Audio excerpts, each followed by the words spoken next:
Do do do do do do. Battery lessons with Tim. Meow. Well, hello YouTube. Today we're going to deal with 5 pounds of clay. So not much changes a whole lot from going from a lower amount of clay like 1, 2, 3 pounds. But things do change a little bit. So I'm going to do a simple cylinder, and most of the work after that could be extrapolated from the other stuff because it doesn't change much until we get to even bigger amounts. But this will be a 5-pound one, and I'll start with the centering, and I'll do that from my point of view, and then we'll move the camera around so you can see it from another point of view. So I have wedged this. If you haven't seen wedging yet, or you haven't seen the smaller amounts of clay, it would behoove you to check those out. I'll post some links in the part below. But it's centered, or it's not centered, it's wedged up, and I just get it close to the middle. I hit it to make sure it's stuck. And just like regular centering, the important part, keep it wet and keep it moving. So I'm forming a layer of slip, and I want to push on this edge, or down enough so that I can get to this edge. And I just want to form a skirt. I want to get something down here that will prevent water from going underneath it.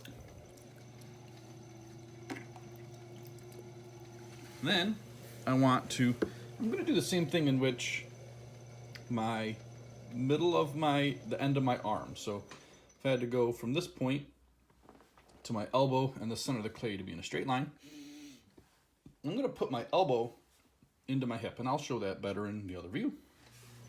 My right hand is going to come away, or my left hand is going to come away from my right, so that I make like a 90-degree angle. I'm going to push down, and I'm going to squeeze those together so that the ends of my arms are pushing towards the middle of the clay. Now you will see that the clay is not moving fast if I move the clay slow. If I move the wheel a little faster, that same amount of pressure makes the clay move up. Now with this amount of clay, I'm actually going to have to follow the clay up. You don't have a tall enough span to get all the way to the top. So I'm going to slowly move up.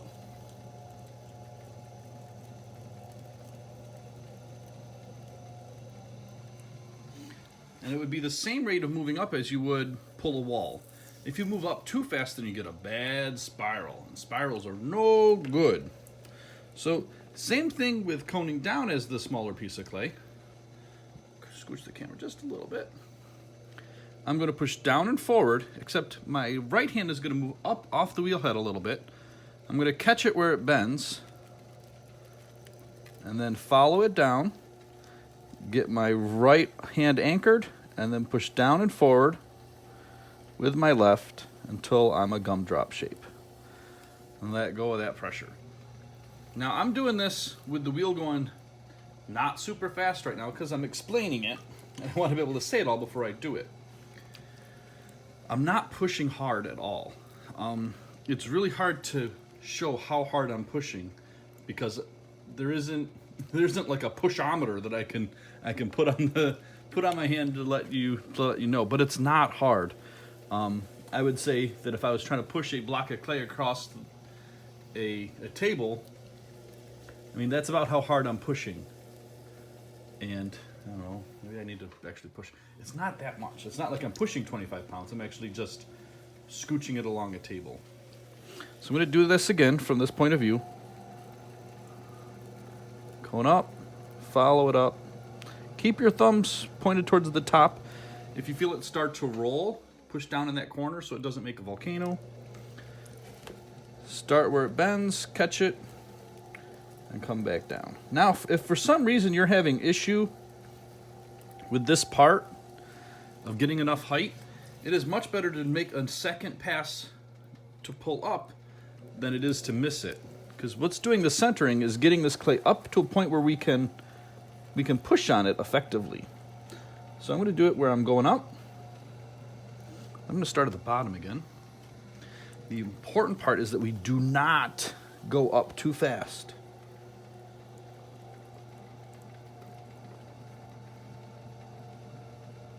If we move up too fast, we'll get that spiral. If you want to move up faster, you got to spin the wheel a heck of a lot faster. Heckin' real fast.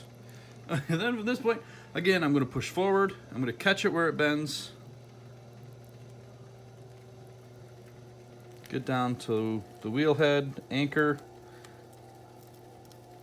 and then drive it to the middle. Right? So easy. We're already at 5 minutes, man. So I'm going to go as fast as I can on this one. So I'm going to spin the wheel fast. I'm going to follow it up.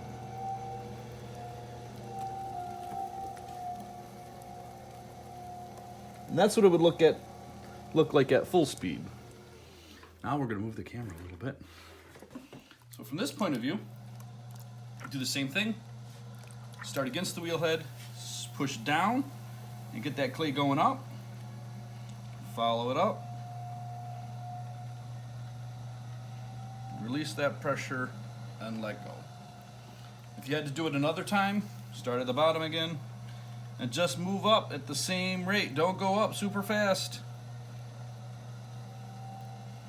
Coning down. Push down at that.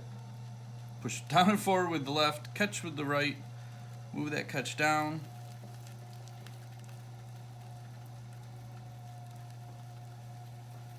And let go of the pressure slowly. So that's centering the 5 pounds. Opening it might be a little bit different. So typically I open with my thumb, my left hand, and my 2 fingers like this. I might move to a few more fingers and I will push gently, not hard. I do not want to strain my fingers. So it's a lot of rotations, a little bit of pressure.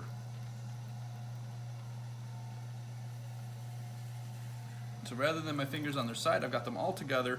You can see I'm pushing with this part of my finger.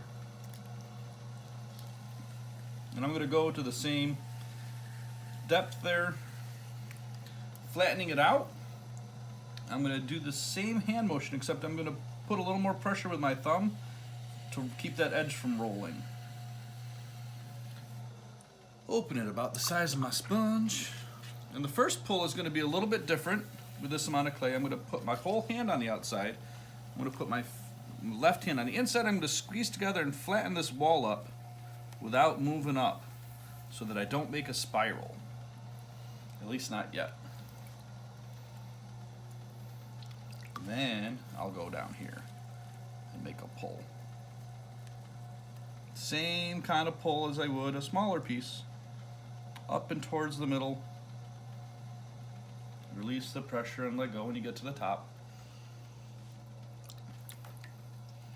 And something like this that I was going to be making a smaller cylinder, I would collar the whole thing.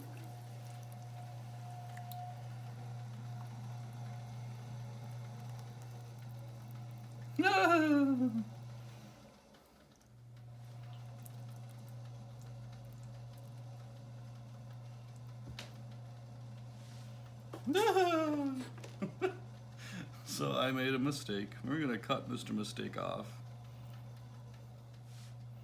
Yeah, I make mistakes too. It's okay. At least it's colored in enough. Start back at the bottom. Squeeze together and move up.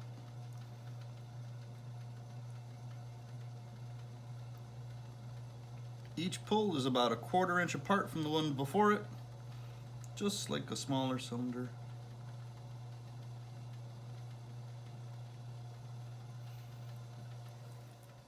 You get the idea. Nothing else changes in terms of the shaping on something this size. We would still cut the skirt off and all that jazz, but we don't need to make this a 30-minute video. Because really the only thing that changes is that collaring in and the bottom pull.